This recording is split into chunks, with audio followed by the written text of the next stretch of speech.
pensando, né? O que convém fazer na Itália? Continuar a ser empregado e ganhar o seu salário todos os meses sem ter que se preocupar com nada? Ser um freelancer, ou seja, beber o seu coquetel ali na praia enquanto você trabalha e assistir seu tempo do jeitinho que você quiser? Ou abrir a própria empresa e ser um grande empreendedor de sucesso? Bom, nenhuma delas e todas elas. Vai depender de cada um de nós, mas nesse vídeo eu vou falar pra vocês um pouquinho mais sobre cada categoria dessas, pra você entender como cada categoria tá colocada aqui na Itália e, obviamente, o que convém pra você. Oi, pessoal! Bem-vindos ao meu canal, eu sou a Verinha, videozinho topzera pra gente, tá? E vamos começar com uma pequena coisa. Nunca confie de ninguém que fala assim, ó, se você for empregado, você vai ser pobre pra sempre. Se você abrir uma empresa... Não. Nenhum extremo é bom. Tem quem, gente, é perfeito para ser freelancer. Tem quem é perfeito para ser empreendedor. Tem quem é perfeito para ser empregado. Cada categoria é uma categoria e não existe extremo, beleza? Isso aqui é muito importante. Outra coisa importante é que você precisa saber o que é partida IVA nesse vídeo, senão os negócios aqui não vai pra frente, beleza? Partida IVA é o CNPJ brasileiro, ou seja, quando você trabalha como autônomo ou tem a sua própria empresa, você vai ter uma partida IVA, belezura? É muito importante que vocês entendam o que é isso, porque eu, Verinha, vou falar partida IVA, tipo, 30 vezes nesse vídeo, então...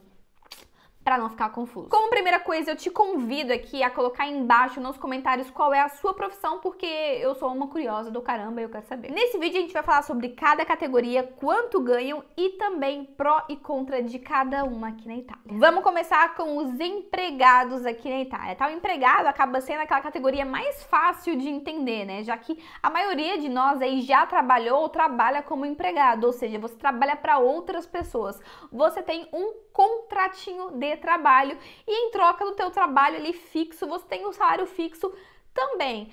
Ah, Verinha, mas eu trabalho muito, nossa, eu me esforço, não sei o que, salário fixo. Ah, mas tem os meus bônus, isso aí já é outra coisa, né? Se você obviamente faz hora extra, faz isso aí, já é outro paranauê, mas você tem o fixo, que você tá trabalhando ali 8 horas, mas naquelas 8 horas você, por exemplo, abriu 20 caixas ou abriu uma caixa só, sempre os seus 1.000 euros você tá ganhando.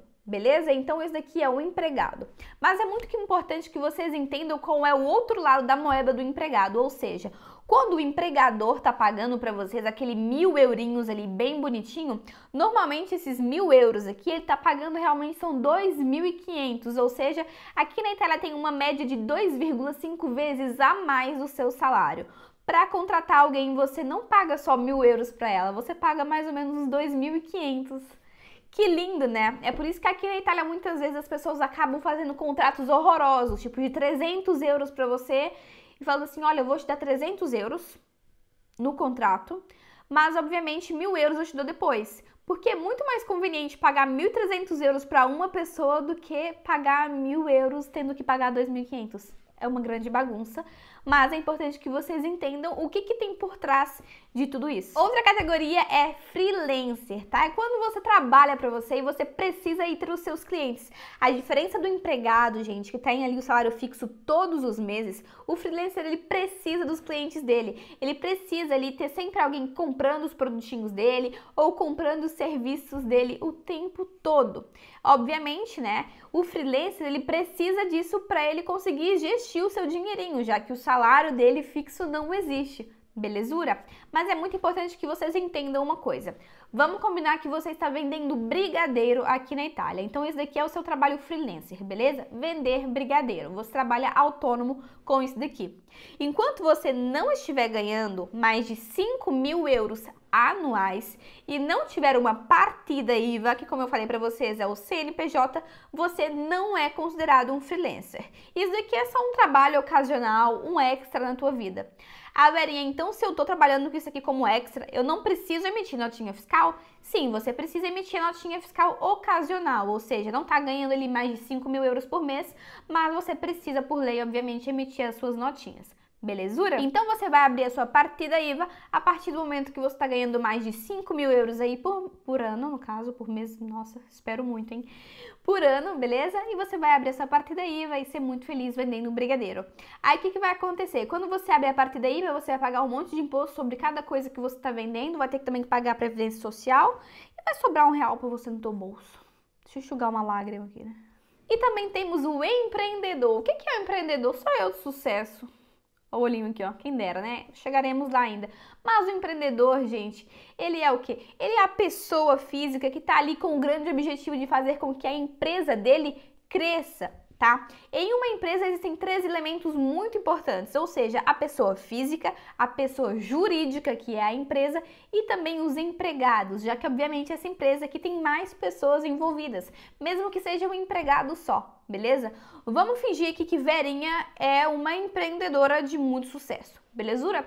Temos aqui a pessoa física, que sou eu, Vera, beleza? Tenho aqui a pessoa jurídica, que no caso é o meu canal Verinha Simões, vamos colocar assim.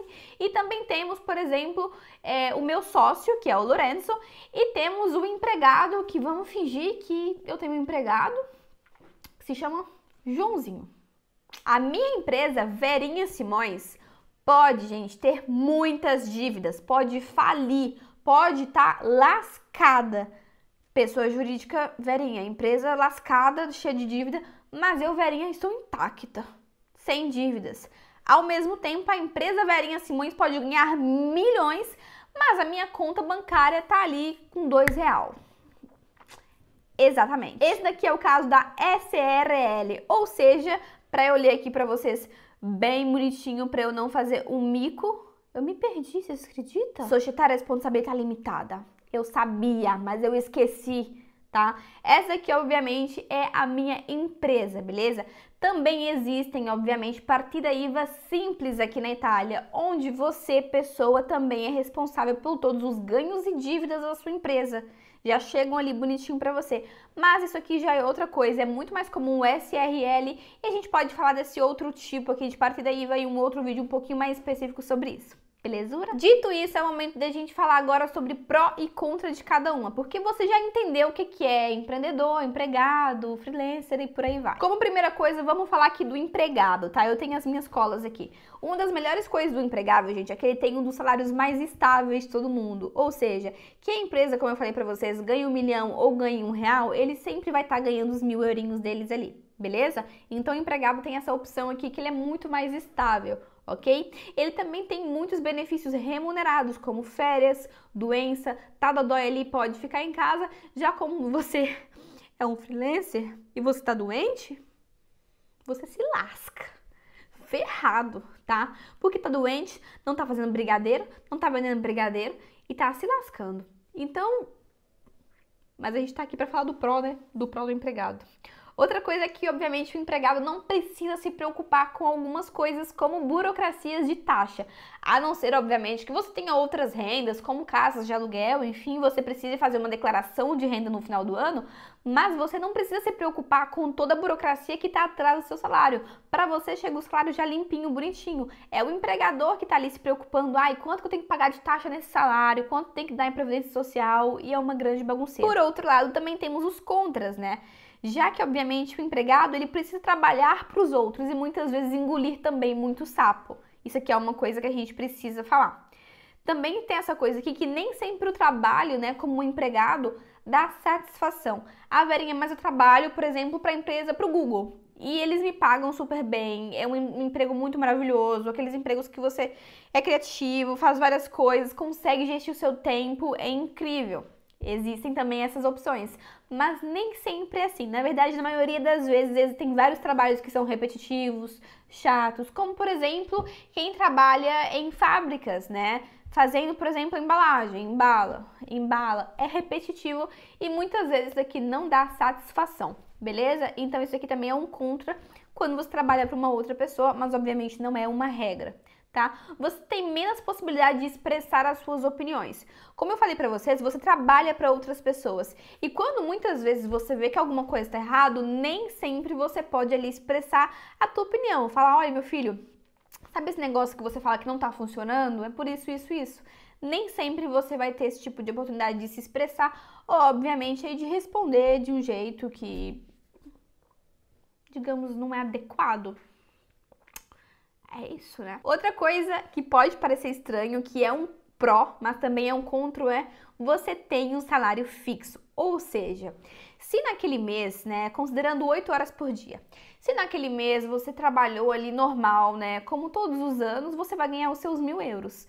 Se no segundo mês você teve que trabalhar o triplo naquelas 8 horas, porque aconteceu 1.000.000 de coisas na empresa e você foi super produtivo, sempre 1.000 euros você está ganhando. Ou seja, não importa se você dá menos ou mais, você sempre vai ganhar a mesma coisa, o que obviamente no caso, por exemplo, do freelancer e do empreendedor não é bem assim. Quanto mais trabalha, quanto mais faz, quanto mais, mais ganha. Então, no caso do empregado, isso aqui também é uma coisa contra. No caso já do freelancer, a gente tem o quê, gente? Quando se trata de pró, a gente tem liberdade para escolher os próprios clientes e cada horário de trabalho. Ou seja, quando você trabalha para você mesma, né? Você tá ali, gente, gestindo o teu próprio horário. Você sabe que você vai trabalhar 5 horas por dia ou 24 horas por dia, porque essa daqui é a verdade com quem trabalha de freelancer, tá? A gente trabalha pra gente mesmo, pra poder trabalhar menos, mas a gente acaba trabalhando 35 horas por dia. Mas é verdade, você pode um dia falar, eu não quero fazer nada e não fazer nada. Você pode, isso aqui é uma coisa, tá?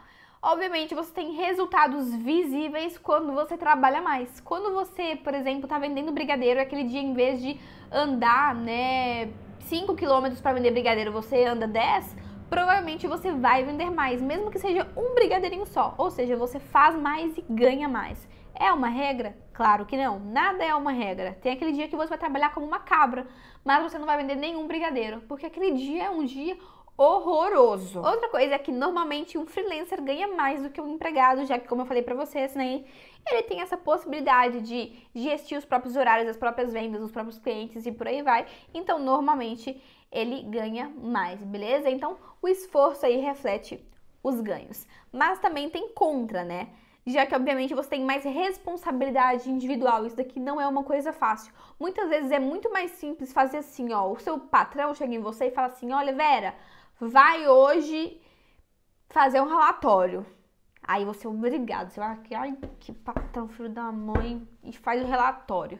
Mas quando você trabalha pra você mesma e você precisa fazer aquele relatório, você fala, eu sou minha própria chefe, vou fazer daqui a pouco. Aí você não faz nunca, aí depois, ó, se lasca, tá? Então, maior responsabilidade individual. Obviamente, o começo não é fácil. Isso aqui é uma coisa que a gente precisa falar. Muitas vezes, quando se trata de ser freelancer, né? Parece que você começa a trabalhar amanhã e está ganhando seus 1.000.000 de euros no conta.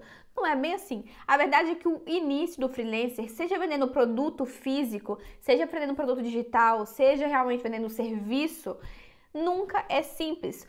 O momento ali que você precisa realmente ali conseguir os seus primeiros clientes não são tão simples assim, então o começo não é tão satisfatório, beleza?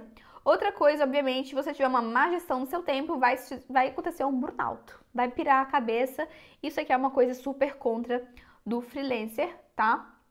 E outra coisa, obviamente, os ganhos não são lineares, ou seja, muitas vezes você vai ganhar 1.000, outras vezes vai ganhar 3.000, outras vezes 800 e por aí vai. Já que, infelizmente, as coisas variam muito e, como eu falei pra vocês, se a empresa está ganhando R$ 1.000.000, para você que é empregado não muda nada. Já que quando você é freelancer, isso aqui muda muita coisa, beleza? E, obviamente, você vai ter responsabilidade quando se trata de burocracia, impostos, gestão de taxa, todas essas coisas vão ser o quê? Paranoia pra você, ó. Se ferrou, meu filho. E vamos pro empreendedor, tá? O empreendedor, gente, tem um pró que é muito grande, ou seja, ele tá construindo algo muito grande, impactante, tá? Quando você está abrindo uma empresa, você tem uma grande missão. E a coisa mais incrível de tudo isso é que essa missão não é só para você, mas é também para outras pessoas. Você gera empregos, gera sonhos. Então, uma empresa, por si só, é algo muito grandioso. E, obviamente, ser a pessoa que está fazendo isso é uma baita satisfação, beleza? Então, isso aqui é, sem dúvidas, um grande pró. Obviamente, os ganhos de uma empresa, né? Obviamente, se você trabalhar bem, com o tempo, né? Todo começo é complicado, mas os ganhos de uma empresa normalmente são altíssimos, beleza? Então, ó, potencial de ganho lá em cima. Obviamente, também temos contras, já que nesse caso aqui a responsabilidade não é só sobre você, mas é também sobre os outros. Você não pode mais pensar como freelancer que pensa assim, sabe o que é? Se hoje eu não vender nenhum brigadeiro, e que se lasque, tanto na minha conta, eu já guardei uns dinheirinho e não tô nem aí. Não, gente, não é bem assim. Quando você tem uma empresa, você precisa pensar não só em você, mas também em todas as pessoas que estão envolvidas na empresa com você, seja sócios que empregados. Então, responsabilidade, nossa, nem é triplicada, é quadriplicada, quintuplicada, várias triplicadas que vocês não têm nem noção, tá? Obviamente, você tem custos elevados para contratar pessoas, principalmente aqui na Itália. É como eu disse para vocês, gente, imagina só, você está contratando uma pessoa ali, né, por 1.000 eurinhos, vamos colocar assim que é mais fácil, mas você precisa pagar em média 2,5 vezes a mais, porque metade praticamente é imposto, é tantas outras coisas. Então, contratar uma pessoa é realmente muito caro, e é por isso que muitas vezes é que as pessoas realmente acabam aí fazendo aqueles paranauês que eu falei pra vocês, tá? Outras coisas é que, obviamente, quando você tem uma empresa, você enfrenta muitos caminhos chatos. Tem muita burocracia ali no meio, tem muita coisa acontecendo, depende também do período que você está abrindo aquela empresa. Então, muita coisa não depende só de você e da sua boa vontade, tá? Isso aqui é uma coisa que a gente precisa entender também. E, Verinha, como é que eu ganho, né, na minha empresa? Para vocês terem uma pequena noção, eu coloquei aqui para você. Vamos lá. A empresa, né, gente, tem ali, né, bonitinho, o que ela gastou, o que ela investiu, o que ela gastou. E tem, obviamente, o lucro, tá? Esse lucro aqui, gente, ele será taxado de 26%. 26%, então se eu ganhar 100 euros, em média, 75 é teu, 25... 26, na verdade. Deu pra entender? 26%, muito, muito dinheiro, tá? 26% aí, né, é do Estado. E a mesma coisa se você pegar essa tua empresa e vender ela, 26% também é do Estado. É bênção, né? E obviamente para você ganhar um teu salário, o que que você precisa? Você precisa pegar esse lucro e distribuir, né, para você e para os seus sócios, e você, quando estiver se pagando, também vai ter que pagar uma taxa por isso. Porque sim, você vai ter que pagar taxa para poder pegar o lucro da sua empresa. Porque você ali, sim, é uma pessoa diferente da pessoa da sua empresa. Sabe de nada, Inocência, sabe de nada. É uma coisa, ó, muito complicada, viu? E vamos falar aqui de salário, tá? Quando se trata de salário médio de um empregado aqui na Itália, obviamente depende muito da profissão, depende do setor, depende de quantos anos ele está trabalhando, mas normalmente o salário de um empregado aqui na Itália varia de 1.500 a 5.000 euros por mês. Ou seja, se você está trabalhando, por exemplo, como limpeza, vai ganhar ali em média uns 1.000 euros. Se você está trabalhando como engenheiro, vai ganhar ali em média uns 4, 5.000 euros. Depende, obviamente, como eu falei para vocês, de tempo, tá? Um psicólogo, por exemplo, no início da carreira, está ganhando ali uns 1.200 euros. Com muitos anos de carreira, está ganhando sempre 1.500 euros. E é por isso que eu não continuei com a minha profissão como psicóloga, porque o negócio é lascado mesmo. É lascado mesmo. Então, é importante que vocês entendam que existe, obviamente, essa média de 1.500 a 5.000. Verinha, eu conheço uma pessoa que ela ganha 1 milhão de euros por ano como empregado. Muito bom. Mas, como eu falei para vocês, exceções não entram nas médias, belezuras? Então, vamos lá. Já, por exemplo, um freelancer ganha, em média, de 2.500 euros a 8.000 euros por mês. Verinha, isso também é uma regra? Não, como eu falei pra vocês, né, o freelancer ele tem essa capacidade, essa possibilidade de trabalhar mais e ganhar mais. Ou seja, se o empregado tá ganhando 1.500 ali e o freelancer tá trabalhando o máximo que ele pode incrementar muito as vendas dele. Mesmo que seja venda de produto físico ou que seja simplesmente um serviço. Então ele tem essa possibilidade e a média é realmente alta, podendo chegar até mesmo a 8.000 euros por mês. O que é muito bom. Pode chegar mais? Sim. Pode chegar menos? Também. Mas essas aqui são médias, beleza? Quando se trata de empreendedores, temos uma média? Não, a gente não temos uma média. Por quê? Porque, obviamente, cada empresa é uma empresa. E normalmente os ganhos são altíssimos, divididos, multiplicados e por aí vai. Então as empresas têm ganhos realmente muito grandes. Existem pequenas empresas, obviamente, mas não temos média sobre isso. Mas quando se trata, obviamente, aí de empresa, é importante que você entenda que se você é um freelancer e ganha ali entre 8.000 euros por mês, não necessariamente você vai estar ganhando 8.000 euros por mês sendo empreendedor. Já que, obviamente, muitas vezes quando a gente começa uma empresa, muita parte do nosso lucro ali vai reinvestido e você vai ganhando ali teu dinheirinho e vai investindo do jeitinho que você quiser, mesmo porque a pessoa jurídica, que é a empresa, a pessoa física, são pessoas diferentes. Agora eu quero que você comente aqui embaixo se você gostaria de abrir tua empresa aqui na Itália, ser um freelancer, empregado. Comenta aqui que eu quero muito saber, tá bom? Espero que vocês tenham gostado do vídeo. Esse aqui é um formatinho novo que a gente tem um pouquinho pra falar de coisas mais sérias no canal. Um grande beijo pra vocês, até o próximo vídeo. Tchau!